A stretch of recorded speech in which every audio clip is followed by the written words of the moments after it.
नमस्कार मित्रांनो, स्वागत आहे माझ्या आणखीन एका व्हिडिओमध्ये. तर आपण आज जाणार आहोत अमेरिकेतील एका छोट्याशा गावातील म्हणजेच लिटिलटन या गावातील लायब्ररीमध्ये. तुम्हाला आज मी इथली लायब्ररी कशी असते ते दाखवणार आहे. मला तरी प्रचंड आवडलेलं आहे आणि तुम्हालाही नक्की आवडेल. तर चला आपण जाऊया आज र्युबेन होवर लायब्ररी पाहायला. तर इथे आत आल्याबरोबरच एक डाव्या हाताला फ्रंट डेस्क आहे. इथे तुम्ही कुठलीही पुस्तकं घेऊन गेलात किंवा परत आणून दिलेत ही सगळी नोंद इथे होऊन जाते. आणि तुम्हाला कुठलंही पुस्तक हवं असेल एक पर्टिक्युलरली तर इथे आपण विचारलं तर त्यांनी कम्प्युटरमध्ये बघून ते लगेच सांगू शकतात, अशी व्यवस्था आहे. आणि इथे बघा हे सगळे पुस्तकं एवढ्या छानपैकी लावून ठेवलेले आहेत. तशी मला विशेष आवड नाही आहे वाचण्याची, पण वाचतो मी कधी कधी. आणि ह्या ज्यांना आवड आहे पुस्तक वाचण्याची तर त्यांच्यासाठी तर ही एक मोठी पर्वणीच आहे. आणि इथे इतक्या सुंदर बाहेरचं दृश्य आहे, ते बघता बघता इथे वाचता येतं आहे. त्यांनी व्यवस्थित बसण्याची व्यवस्था चांगली केली आहे. आणि बाहेरच्या बाजूला ग्राउंड आहे जिकडे बेसबॉल वगैरे खेळतात मुलं. आणि हे बघा छानपैकी इथे पझल ठेवलेले आहे मुलांसाठी. आणि हे जे आहे फिक्शन वॉर्ड आहे, म्हणजे इथले फिक्शन्सची पुस्तकं मिळतात, ही लार्ज प्रिंट म्हणून मोठ्या अक्षरांमधली. आणि इतकी पुस्तकं आहेत की विचारूच नका.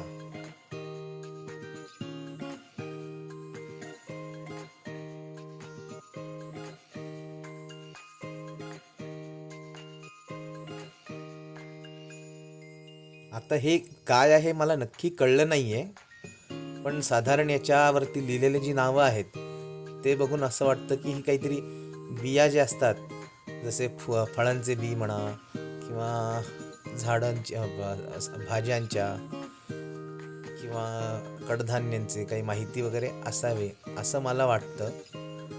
पण वरती ह्या डब्यावर लिहिलेलं त्यांनी असं लिहिलं आहे की रिटर्न सीड्स हिअर.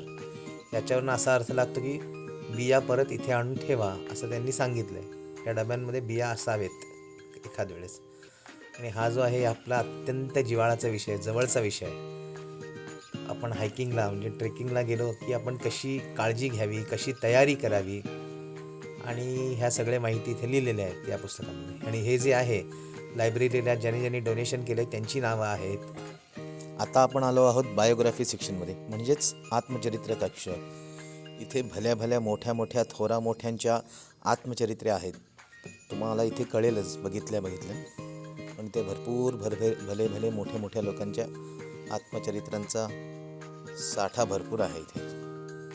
आणि आता आपण जे बघणार आहोत ना ते जबरदस्त कॅरेक्टर आहे. त्याची पुस्तकं मराठीत पण भरपूर आहेत. सर आर्थर कोनन डॉयल यांनी उत्पन्न केलेल्या या कॅरेक्टरचं नाव आहे शेरलॉक होम्स.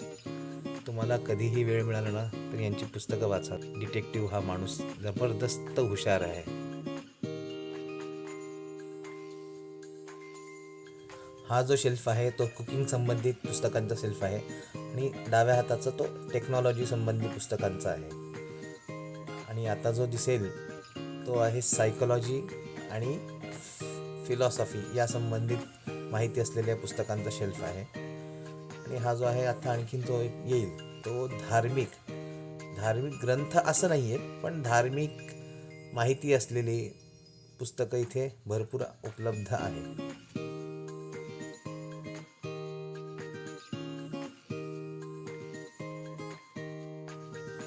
लायब्ररी म्हणजे फक्त पुस्तकं मिळतात असे नाही, तर इथे आहेत वेस्टर्न क्लासिकल म्युझिक. तुम्ही इथे ऐकू शकता. हे सगळे CDsच्या रूपात इथे त्यांनी ठेवलेले आहेत.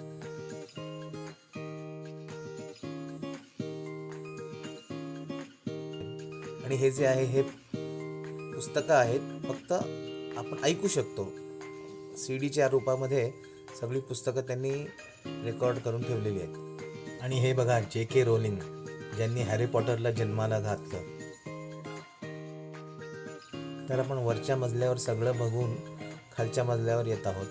खालती आल्यावर हा जो आहे लोकल हिस्ट्री, म्हणजे इथल्या एक 2-4 गावांचा मिळून जो इतिहास आहे त्याची माहिती या एक संपूर्ण याच्यासाठी एक खोलीच त्यांनी दिलेली आहे.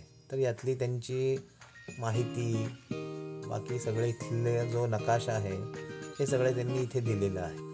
तर हे पाहून आता आपण आलो आहोत लहान मुलांसाठी तयार केलेल्या लायब्ररीमध्ये. हे फक्त लायब्ररी म्हणजे फक्त पुस्तकांसाठी नाही आहे, तर मुलांना खेळण्यासाठी खेळणी भरपूर आहेत. त्यात एक अशी खोली आहे, त्यात तुम्ही चित्र रंगवू शकता, क्राफ्ट करू शकता, काय काय आणि गोष्टी करू शकता. आणि इथे भरपूर पुस्तकं आहेत. आणि बघा रंगसंगती केवढी छान आहे. त्यांनी मुलांना आकर्षित करण्यासाठी रंग भिंतींना केवढं छान आहे आणि बसण्याची व्यवस्था केवढी चांगली आहे. आणि भरपूर पुस्तकं आहेत लहान मुलांना सुद्धा वाचण्यासाठी. आणि बऱ्याच गोष्टींच्या बऱ्याच वेगवेगळ्या विषयांचे पुस्तकं आहेत.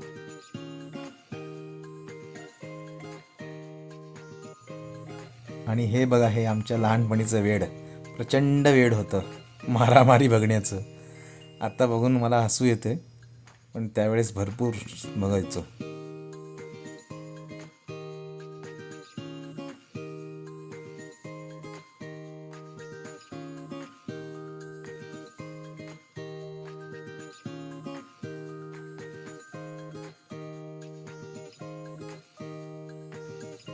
हे बघा, भिंतीवर इतकं छान चित्र काढलंय झाडाचं.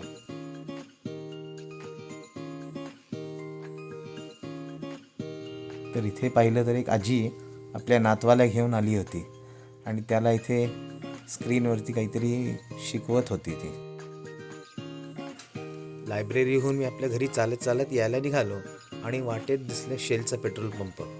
भाव बघून बरेच जण असे म्हणायला लागले की युद्धामुळे भाव वाढलेले आहेत.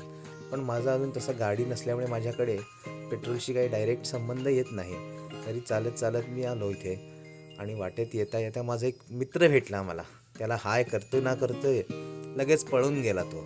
हा बघा.